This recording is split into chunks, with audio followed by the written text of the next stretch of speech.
Bonjour à toutes et à tous, c'est Timothée pour le streamer.fr, j'espère que vous allez bien, moi je suis très heureux de vous retrouver aujourd'hui pour la deuxième vidéo de cette chaîne. Pour ceux qui nous découvrent, eh bien sachez qu'ici on parle de logiciels de streaming et de matériel, qu'on a déjà fait un premier guide que vous avez dans les fiches en haut à droite pour optimiser votre encodeur vidéo, que ce soit le X264 ou le NVENC. Si le contenu te plaît, n'hésite pas à t'abonner à la chaîne et à laisser un petit commentaire. Aujourd'hui, au programme, on va parler de l'optimisation de la mémoire et de vos scènes dans OBS pour avoir quelque chose d'ergonomique et aussi de ne plus charger votre RAM bêtement avec le logiciel, parce que vous allez voir qu'il est relativement gourmand. On se retrouve donc sur notre logiciel favori qui est OBS et je vous invite vraiment à utiliser OBS Studio parce que le logiciel il est gratuit, qu'il y a plein de plugins, qu'il y a une énorme communauté dessus et que la plupart des streamers, c'est ce logiciel là qu'ils utilisent. Alors, pour revenir au sujet de cette vidéo là, je vais vous montrer déjà quelque chose d'important, c'est la mémoire utilisée là actuellement alors que je suis même pas en stream, je n'ai rien fait et on voit que mon PC a déjà alloué 835 mégas de RAM rien que pour OBS et les éléments qui sont dedans. Donc là on va essayer de voir un petit peu pourquoi et comment optimiser l'utilisation de la RAM dans le logiciel, comment réorganiser les dossiers, comment avoir quelque chose de logique. Imaginez que OBS en fait avec les scènes et les sources c'est un grand casier avec des tiroirs. Donc voilà, j'ai tout ça dans mon OBS, donc j'ai 5 grandes scènes. Alors ça peut vous aider aussi pour vos streams, essayer de visualiser un petit peu vos éléments, mais essayez vraiment dès le début de structurer votre OBS sur la façon dont vous allez streamer et de vous dire que la scène d'intro, elle est obligatoire, que la scène de Real Talk pour moi aussi, la scène de gaming aussi.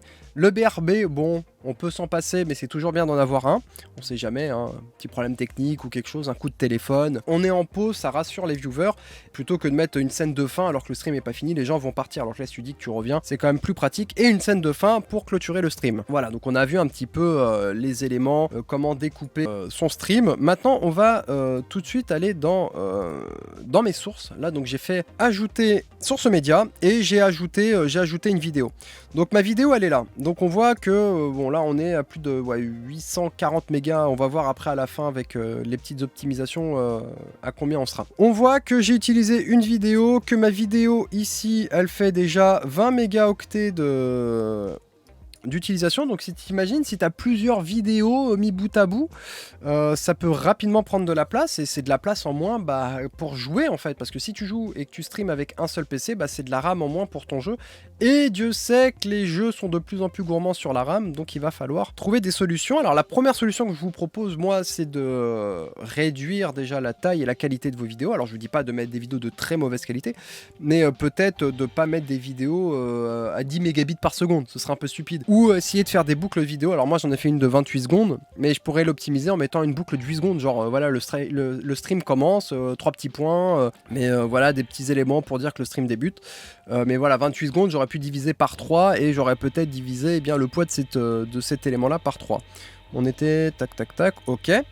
Donc déjà réduire la taille de vos vidéos en termes de poids et de durée. Et aussi quelque chose d'hyper important, en fait il faut tout simplement dans les paramètres, donc je vous remontre encore une fois, clic droit propriétés. Une fois que je suis dans les propriétés, il suffit de cocher fermer le fichier quand cette source est inactive.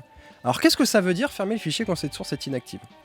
Ça veut tout simplement dire que quand je vais passer sur ma scène de Real Talk, eh bien OBS va fermer la vidéo. C'est-à-dire qu'il va la retirer de la mémoire. Alors, c'est pas instantané. Des fois, ça marche instantanément. Des fois, ça marche pas instantanément. Je sais pas pourquoi. Je suis pas développeur. Mais globalement, OBS, en fait, il va retirer en mémoire la vidéo. Et normalement, ici, ça devrait baisser petit à petit avec les éléments qu'on va cacher et optimiser, etc. etc. Ensuite, qu'est-ce qu'on a d'autre? Donc, dans ma scène de Real Talk, on imagine que j'ai mon alert box, alors que j'aurais pu fusionner avec mon overlay Stream Element. Donc ça, c'est deux sources de navigateur, c'est des choses qui prennent énormément de place. Mais vous n'avez pas idée. Les sources navigateurs, c'est comme un onglet Google Chrome, ça prend énormément de place. Et ce qu'on peut faire déjà, la même chose, c'est de regarder un petit peu dedans quelles sont les choses que j'ai et je peux désactiver la scène quand elle n'est pas visible. Et pareil ici, désactiver la source quand elle n'est pas visible. Alors pour la webcam, moi j'évite de le faire parce qu'en fait ça va vous faire un flash. Enfin, ça va pas faire un flash, mais ça va mettre. Des fois, la caméra va mettre du temps à réapparaître. Alors là, ça va, j'ai de la chance, mais au bout d'un moment, en fait, la webcam, si elle se désactive entre deux scènes, en fait, vous allez vous retrouver avec un temps de latence entre quand la caméra apparaît et quand elle disparaît. Alors moi, ça va, j'ai de la chance, mon PC a l'air de bien charger la cam, mais si vous n'avez pas des super ports USB, peut-être que la cam va mettre un peu de temps à charger. Après, moi, j'ai tout sur un SSD NVMe, donc ça doit aider. Donc là, on voit que j'ai 2 éléments de navigateur. Bah, moi, ce que je peux me dire, bah, je vais les regrouper. Vous savez que maintenant, dans OBS, on peut créer des groupes. On peut créer des groupes. Alors, l'alert box, je peux vous montrer. Hein, l'alert box, tac.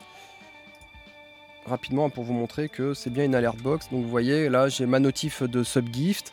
Quand il y a les follow, quand il y a les dons, tout ça, ça s'affiche dans mon alert box. Et bah, moi, je vais grouper mon alert box, qui est du site Stream Element, et mon overlay, qui est lui aussi hosté sur Stream Element. Hein, c'est exactement la même chose. Là, ce que vous voyez là, en fait, c'est l'onglet Google Chrome intégré dans OBS. Donc, hop, je crée un petit groupe et là, je le renomme. Hop, tu le SL Live, par exemple, voilà, pour Stream Element Live. Et dedans, tu auras toutes tes infos là. Là, bon, j'ai qu'une image. Donc, ça sert à rien de créer un dossier, mais j'aurais pu créer un dossier ici pour regrouper encore une fois les éléments. Et mettre le dossier image. Et dedans, je mets, hop, je drag and drop, hein, vous avez juste à drag and drop comme ça, et là j'ai mon image, et quand tu décoches et tu recoches, et bah ça décoche le groupe. Pareil quand tu prends un groupe entier d'éléments, je vais vous le montrer par exemple. Voilà, là j'ai 2 éléments, alors c'est un exemple, hein. Mais en gros, modifier un élément par un élément, t'imagines si à chaque fois tu dois te casser la tête à modifier, d'ailleurs ça doit aller en haut, te casser la tête manuellement à chaque fois, alors là attends, j'arrive plus à les rattraper. Et bah en fait, pour modifier et déplacer des éléments, admettons, je les ai bien calibrés et je veux bien garder les éléments, bah quand tu fais un groupe, là je vais l'appeler, je sais pas, icône, par exemple.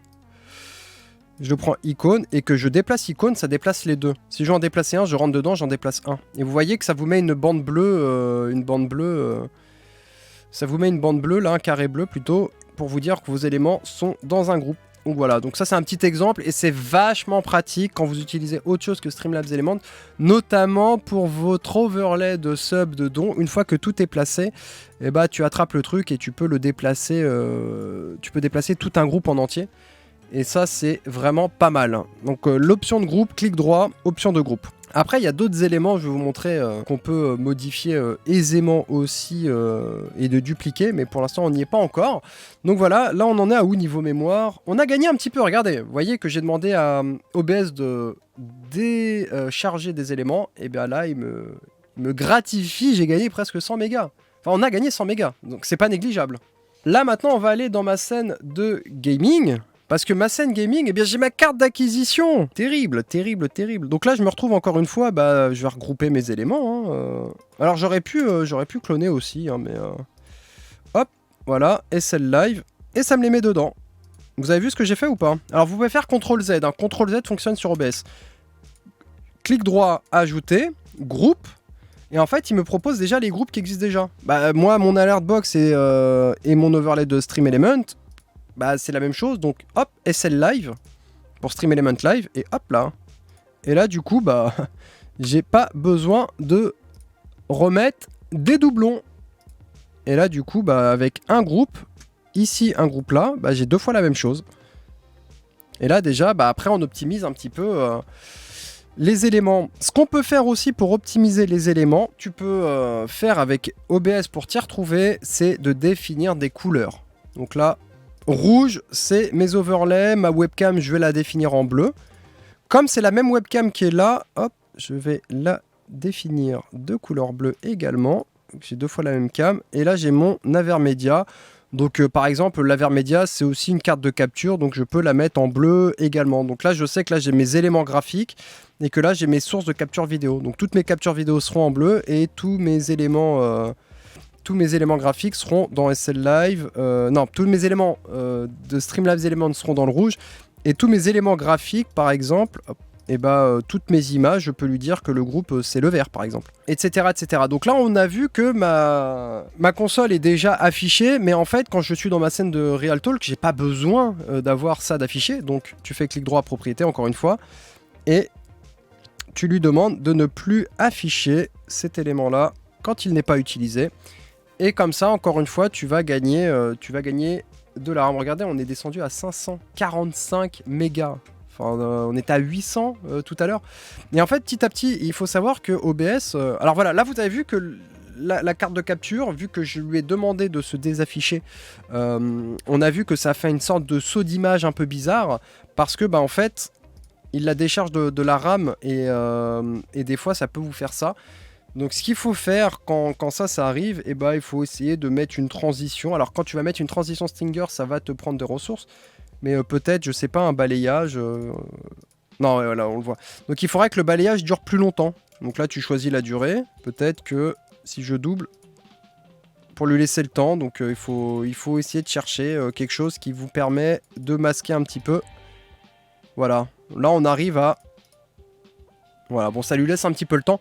Le mieux, c'est de faire un Stinger en WebM. Alors, si vous avez envie que je vous apprenne à utiliser le WebM et faire des éléments graphiques avec After Effects pour vos streams, n'hésitez pas à me le dire en commentaire.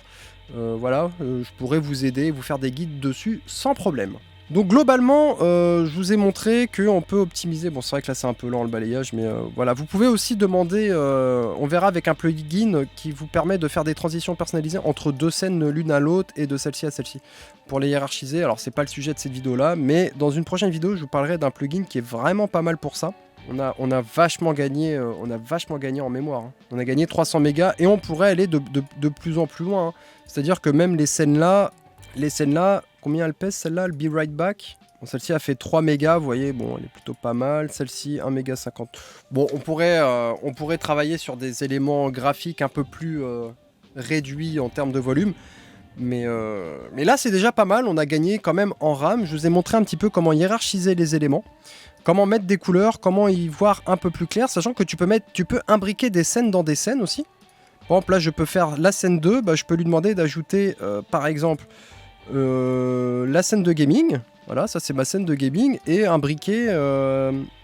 d'imbriquer par exemple le Real Talk. Alors ça vous permet de faire quoi? Ça vous permet en fait par exemple de faire votre webcam avec tous vos overlays, etc., dans une scène que vous modifiez jamais. En fait, vous l'importez à chaque fois dans tous vos éléments. Et du coup, tu peux encore optimiser comme ça. Et après, tu te retrouves avec deux scènes de cette façon-là. Enfin bref. Il y a énormément de choses encore auxquelles on pourrait bidouiller, optimiser, etc. Mais bon, on va pas faire durer plus longtemps cette vidéo-là, qui est déjà suffisamment longue. En tout cas, si cette vidéo t'a plu, n'hésite pas à me le dire en commentaire, à t'abonner à la chaîne, à nous rejoindre sur le Discord et à venir sur le site internet lestreamer.fr. Il y a aussi le lien du TikTok et de notre Instagram pour des shorts et des reels, comme on dit chez les jeunes. Et puis voilà, écoutez, moi je vous souhaite une bonne soirée, une bonne journée, bonnes vacances, parce que c'est bientôt les vacances, et on se dit à bientôt pour de prochains sujets. Ciao tout le monde.